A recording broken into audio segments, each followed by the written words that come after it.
On a bitter February morning in 2003, in the small farming community of Minot, North Dakota, a young woman named Sarah Bennett left her apartment to run errands and never returned. Her car was found 3 days later, abandoned on a gravel road 17 miles outside town, keys still in the ignition, her purse sitting untouched on the passenger seat. There were no signs of struggle, no witnesses, no demands. Just silence spreading across the frozen plains like a stain no one could wash away. For 19 years, her family waited. Her mother kept Sarah's bedroom exactly as she'd left it. Her father drove that same gravel road every Sunday, searching the ditches for something, anything that might explain where his daughter had gone. And then, in January 2022, an arrest was made that would fracture this quiet town down its fault lines, dividing neighbor from neighbor, friend from friend. Because the person charged with Sarah's disappearance was someone they had all trusted, someone who had helped search for her, someone who had sat in their churches and their coffee shops, expressing grief and concern with what seemed like genuine tears. How does a community reconcile such betrayal? How does anyone? The wind in Minot carries the smell of wheat fields and diesel fuel, a scent so familiar to those who grew up there that they stopped noticing it altogether. In February 2003, the town held roughly 36,000 people, most of them connected by bloodlines or business partnerships that stretched back 3 generations. This was the kind of place where people left their doors unlocked, where the local newspaper printed birth announcements on the front page, where everyone knew everyone else's car by the sound of its engine. Main Street ran straight through the center of town, lined with brick storefronts that had weathered a century of North Dakota winters. The Prairie Rose Cafe served coffee for 65 cents. The hardware store still operated on handshake credit. People took care of their own. Sarah Elizabeth Bennett was 23 years old that winter. She worked as a dental hygienist at Dr. Morrison's practice on 4th Avenue, a job she'd held since graduating from the community college 2 years prior. Those who knew her described a young woman with auburn hair she wore in a practical ponytail, green eyes that crinkled when she smiled, a laugh that carried across rooms. She lived alone in a second-floor apartment above the flower shop on Main Street, a modest space with slanted ceilings and radiator heat that clanged through the night. Her parents, Robert and Linda Bennett, lived on a cattle ranch 8 miles west of town, the same property where Sarah had grown up riding horses and bottle-feeding calves. On Friday, February 14, 2003, Sarah woke at 6:30 in the morning. Her neighbor across the hall, Mrs. Dolores Hutchinson, heard her shower running at approximately 6:45. Mrs. Hutchinson would later tell investigators she heard Sarah's door close at 7:20, the sound of footsteps descending the wooden stairs, the jingle of keys. These small details, insignificant at the time, would become the last confirmed evidence of Sarah Bennett's movements. The temperature that morning was 11 degrees Fahrenheit. The sky held that pale, colorless quality that comes before heavy snow. Sarah was wearing a gray wool coat, blue jeans, brown leather boots. She carried her usual canvas tote bag, the one with a small coffee stain on the bottom corner. According to her appointment book, found later in her apartment, Sarah had planned to visit the post office, stop at the grocery store for milk and bread, and meet her mother for lunch at Prairie Rose Cafe at noon.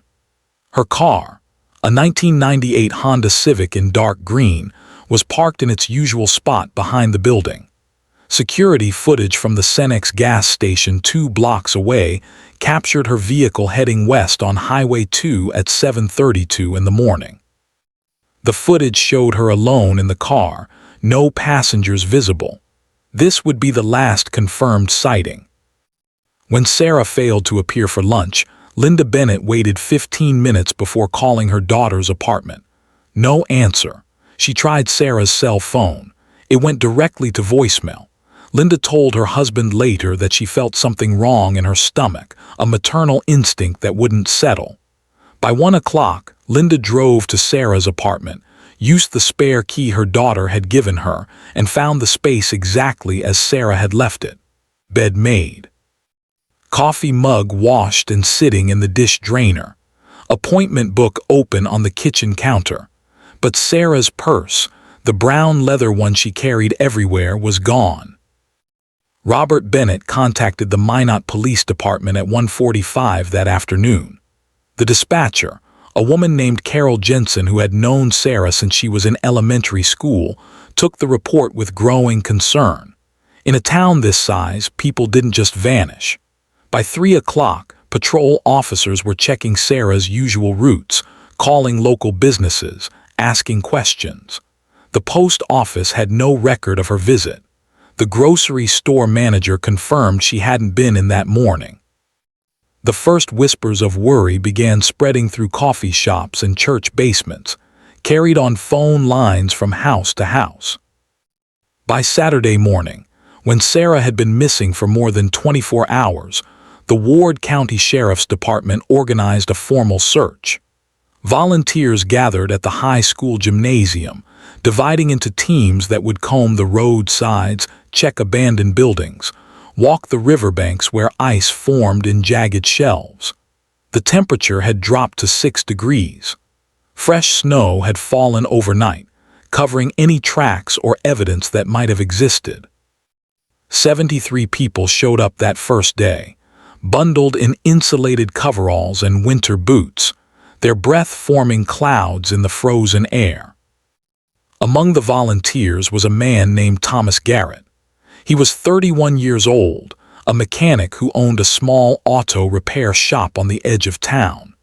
Those who knew him said he was quiet, reliable, the kind of person who would plow your driveway without being asked, who remembered your children's names.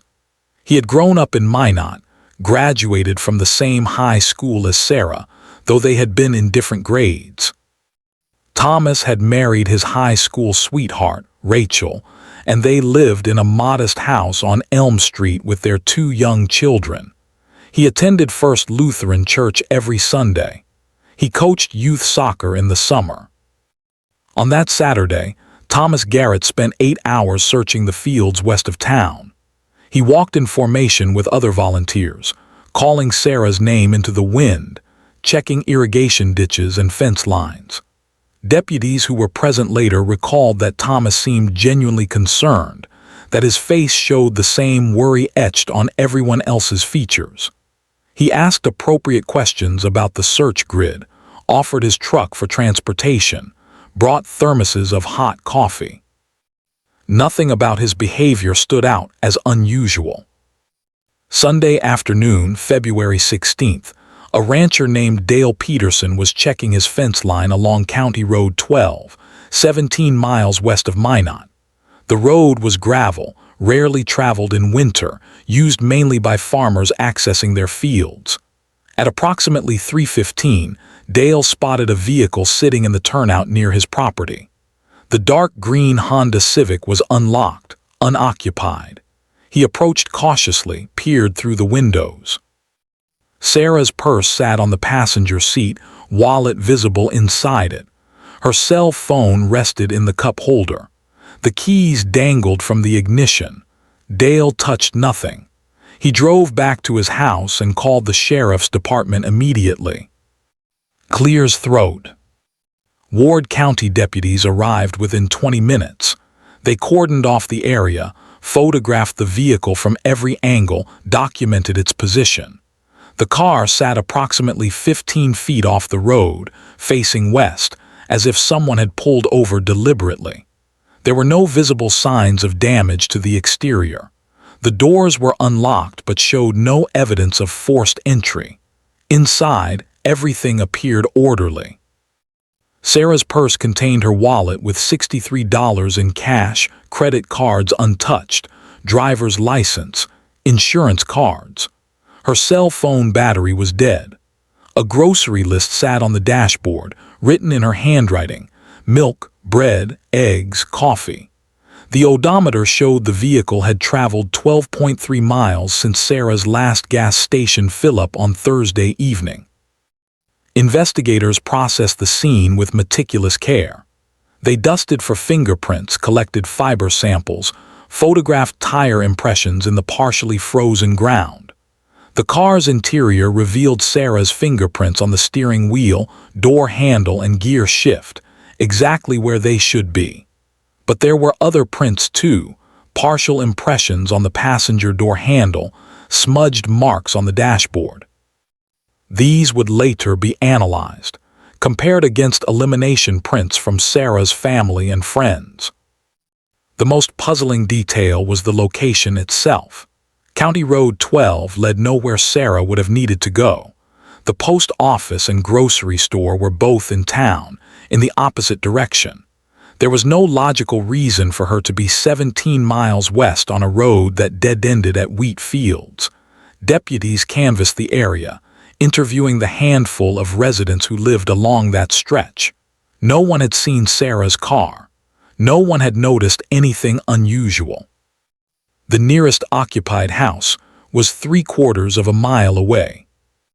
Search teams intensified their efforts, focusing on the surrounding countryside. Helicopters flew grid patterns over frozen fields. Search dogs trained in human remains detection worked the area methodically, their handlers watching for any change in behavior. Dive teams checked cattle tanks and irrigation ponds, breaking through ice to search the murky water below. Every abandoned building within a 10-mile radius was entered and examined. Volunteers walked shoulder to shoulder through cornfields, where last year's stubble poked through the snow. The media descended on Minot by Monday morning. News vans from Bismarck and Fargo parked outside the courthouse. Reporters interviewed Sarah's parents, capturing Linda's tearful pleas for information, Robert's stoic determination. Sarah's photograph appeared on television screens across the state, that image from her community college graduation, cap and gown, bright smile, entire life ahead of her. Crime Stoppers established a tip line. Calls poured in, mostly well-meaning but ultimately useless. Someone thought they'd seen her at a gas station in Williston. Another caller reported a woman matching her description in Dickinson. Every lead was investigated and dismissed. Deputies interviewed everyone in Sarah's life with systematic thoroughness. Coworkers at the dental office described her as conscientious and kind, always on time, never any conflicts. Dr. Morrison stated she had worked her regular shift on Thursday, February 13th, leaving at 5 o'clock as usual. Friends confirmed she had no romantic relationships currently, no ex-boyfriends causing problems, no debts or troubles they knew about. Her bank records showed normal transactions, nothing suspicious. Her apartment revealed no diary, no letters suggesting distress, no indication she had planned to leave. The investigator assigned to lead the case was Detective Raymond Kowalski, a 22-year veteran of the Ward County Sheriff's Department. Those who worked with him described a methodical man who noticed details others missed, who could sit through hours of interviews without showing fatigue, whose instincts had solved cases that seemed impossible. Detective Kowalski began constructing a timeline, marking every minute of Sarah's last known day on a whiteboard that eventually covered an entire wall of the conference room. 7:32. Sarah's car captured on gas station footage heading west. 7:45. Estimated arrival time at County Road 12 based on distance and speed limits. Between 7:45 and 3:15 on Sunday. Complete blank. Nearly 56 hours unaccounted for. Detective Kowalski studied this gap obsessively, interviewing anyone who might have traveled that road during those critical hours. A feed salesman remembered driving County Road 12 on Saturday afternoon, but saw no vehicles. A teenager admitted to using the remote area to practice driving on Friday evening, but noticed nothing unusual. Forensic analysis of Sarah's vehicle provided few answers. The fingerprints on the passenger door handle were identified as belonging to Rachel Garrett, Thomas's wife, who confirmed she had ridden in Sarah's car the previous month when they had carpooled to a church event. This was easily explained, easily dismissed.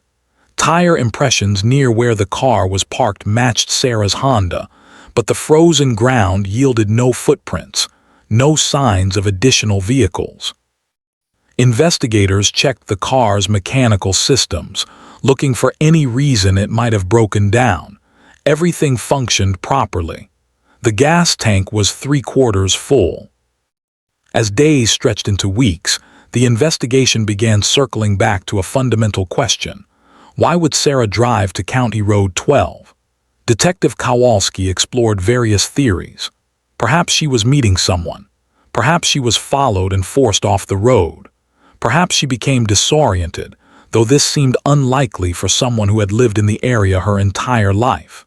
He obtained Sarah's cell phone records, examining every call made and received in the weeks before her disappearance. One number appeared frequently, belonging to Thomas Garrett. When questioned, Thomas explained readily. Sarah had been bringing her car to his shop for routine maintenance. They had known each other casually for years, attended the same church. He had given her his personal number in case she ever had car trouble. Their phone calls were brief, mostly about oil changes and tire rotations, nothing suspicious. Rachel confirmed her husband's account. Other customers verified that Thomas often gave out his personal number for automotive emergencies. This too seemed innocent, reasonable. But Detective Kowalski noticed something that troubled him, a small inconsistency that he couldn't quite dismiss. On Thursday, February 13th, the day before Sarah vanished, Thomas had called her cell phone at 6:15 in the evening. The call lasted 3 minutes. When asked about it, Thomas stated he had been confirming her next service appointment. Yet when investigators checked Sarah's car maintenance records, no appointment was scheduled. Thomas amended his statement, saying he must have been checking whether she needed any work done. His explanation was plausible, but Detective Kowalski noted it in his files with a question mark. The search operations continued for 3 weeks, gradually diminishing as winter deepened and hope faded. Volunteers returned to their regular lives, though many drove the back roads on their own time, scanning ditches and tree lines for anything the official searches might have missed.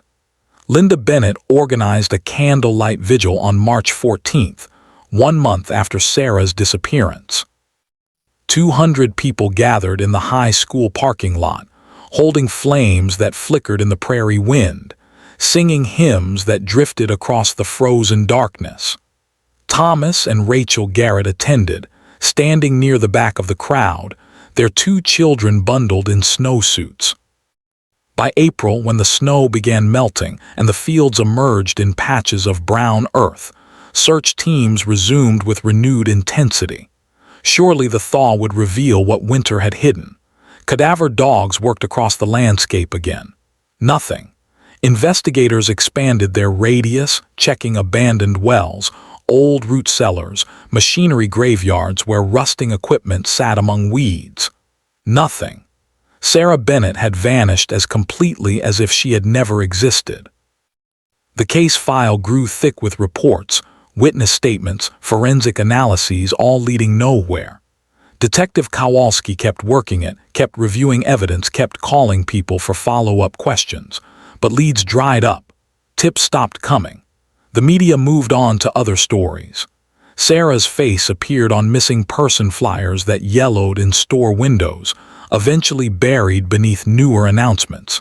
The official investigation remained open, but active efforts gradually ceased.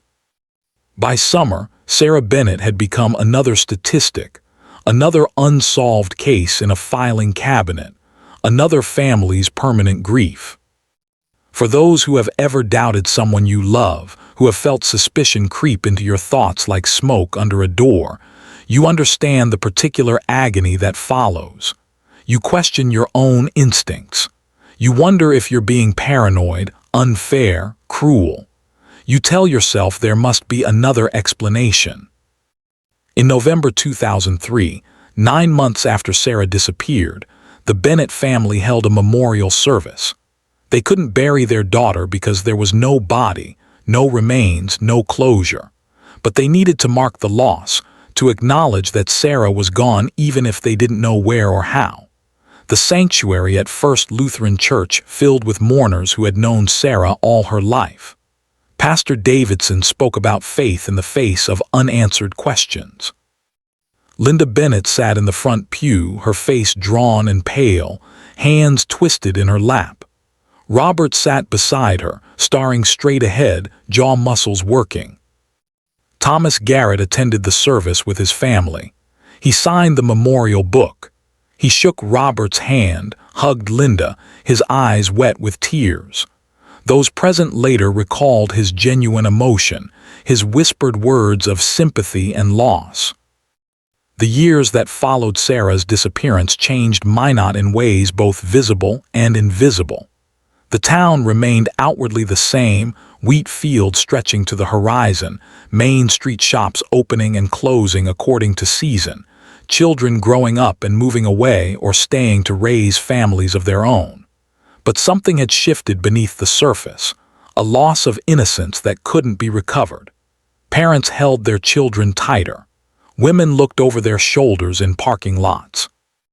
The unsolved mystery became part of the town's identity, a shadow that lengthened with each passing year. Robert and Linda Bennett couldn't stay on the ranch where Sarah had grown up. Every fence line, every pasture held memories that had transformed from precious to unbearable.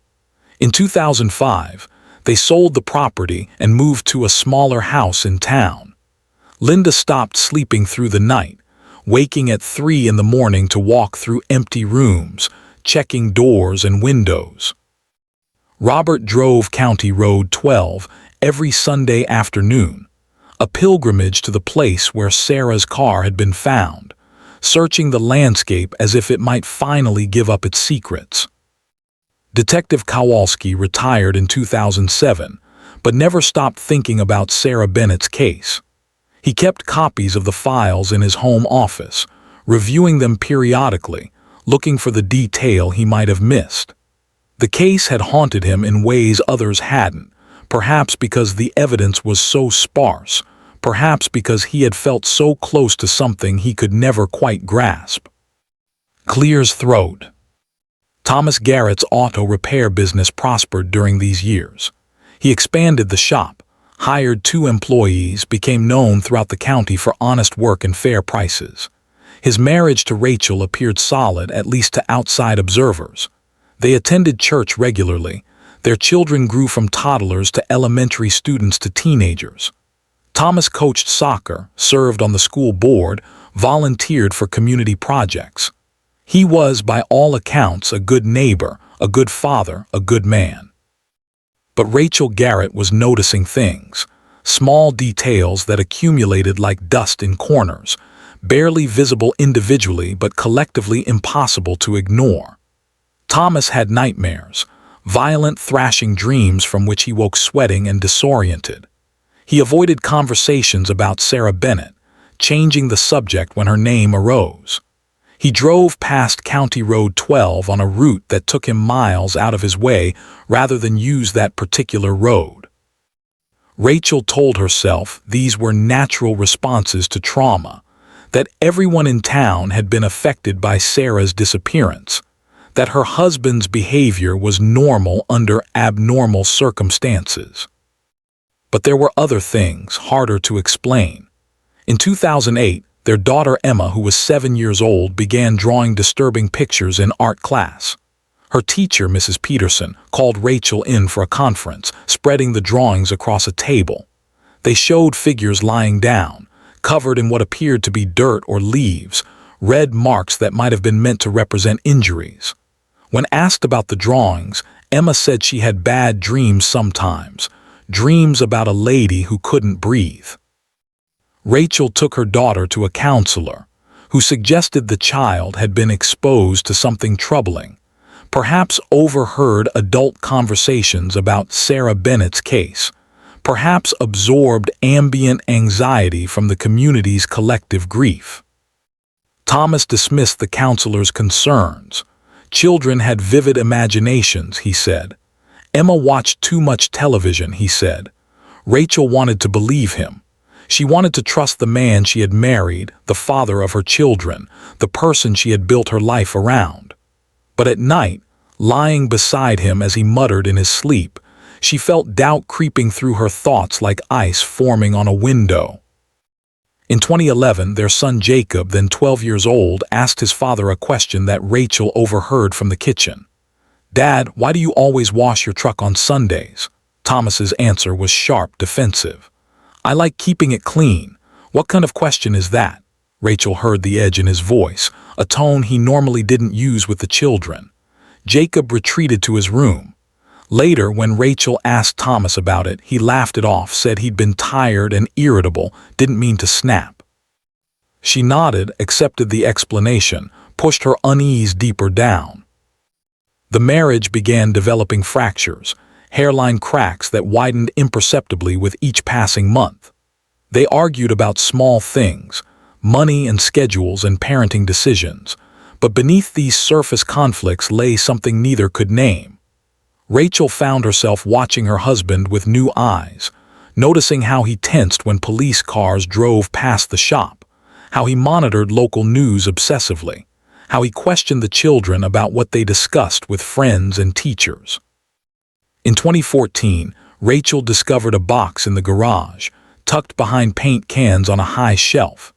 Inside were newspaper clippings about Sarah Bennett's disappearance, dozens of them carefully cut out and saved. Also in the box, a printout of Sarah's memorial service program, a receipt from the flower shop where Sarah had lived, a photograph torn from what appeared to be a yearbook. Rachel stood in the garage holding these items, her hands trembling. When she confronted Thomas, he became angry in a way she had never seen before.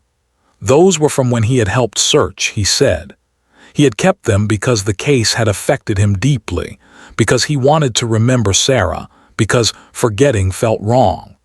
He accused Rachel of being paranoid, of not trusting him, of creating problems where none existed.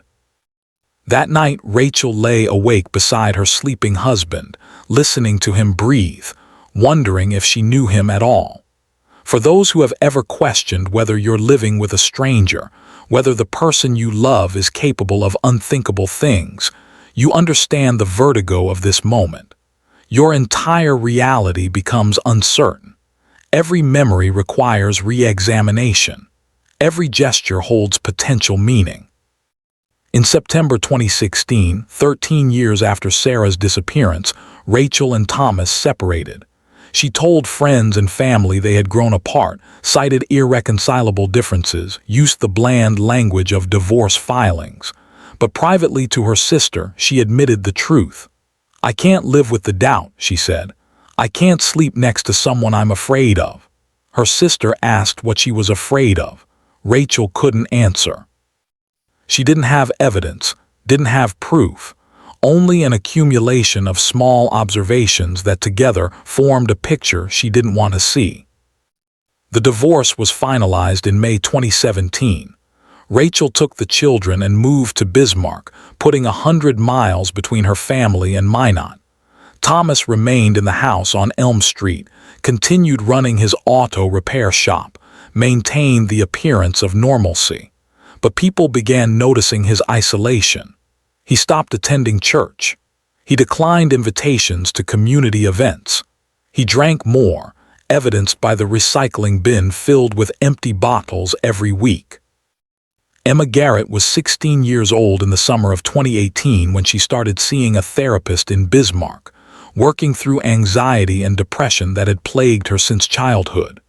During one session, discussing her nightmares, Emma described a memory she had never fully articulated before. She was 4 years old, possibly 5, sitting in the back seat of her father's truck. They were driving on a gravel road, and her father had pulled over. He had gotten out of the truck, walked into a field, stayed there for a long time while Emma waited in the vehicle. When he returned, his pants had dirt on the knees, his hands were dirty, and he was breathing hard. Emma remembered him saying, "Don't tell Mommy we came out here. This is our secret." The therapist, following mandatory reporting protocols, contacted the Ward County Sheriff's Department. The case file on Sarah Bennett had never been closed. The lead investigator was now Detective Lisa Ramirez, who had joined the department in 2009. She reviewed the original files, read Detective Kowalski's notes, studied every piece of evidence collected 18 years earlier. Then she contacted Raymond Kowalski, now 71 years old and living in Arizona. They spoke for 3 hours on the phone, Kowalski sharing his suspicions that had never fully crystallized into actionable evidence. Detective Ramirez began quietly reinvestigating the case. She obtained Thomas Garrett's phone records from 2003, now archived but still accessible. She mapped his cell phone pings against the timeline of Sarah's disappearance. On Friday, February 14, 2003, the day Sarah vanished, Thomas's phone had pinged off towers along Highway 2 West, the same route Sarah's car had traveled. He had called in sick to work that day, something Detective Ramirez verified through employment records. Thomas had told investigators he spent that Friday at home with a stomach flu, but his cell phone data told a different story. Ramirez interviewed Rachel Garrett, who was now willing to share information she had kept private for years. Rachel described the nightmares, the obsessive behavior, Emma's disturbing drawings, the box of newspaper clippings. She provided dates and specific examples, details she had documented in a private journal, not sure why she was recording them but driven by some instinct she couldn't name.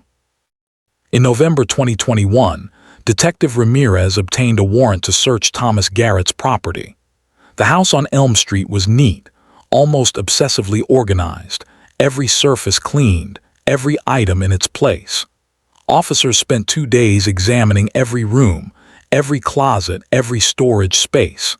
They found nothing immediately incriminating. But in the garage, behind the same paint cans where Rachel had found the box of clippings years earlier, they discovered a metal toolbox. Inside was a woman's brown leather purse, aged and dusty. Sarah Bennett's driver's license was still in the wallet. Thomas Garrett was arrested on January 7, 2022, at his auto repair shop.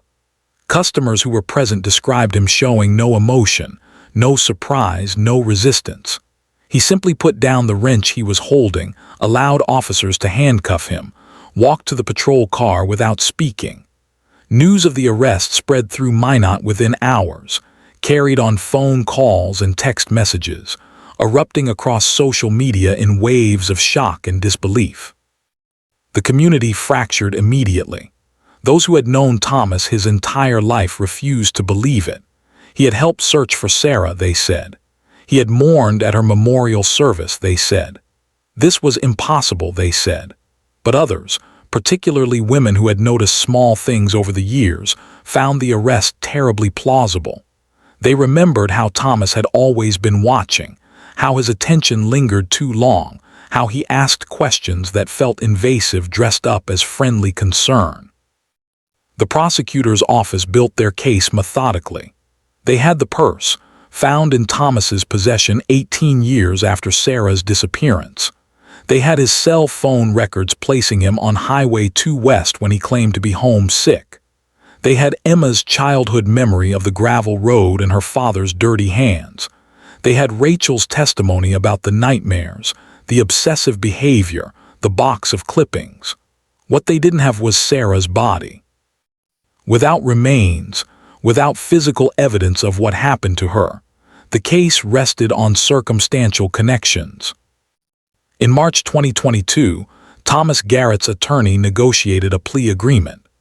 In exchange for revealing Sarah Bennett's location, Thomas would plead guilty to second-degree murder rather than first-degree, receiving a sentence of life with the possibility of parole after 25 years.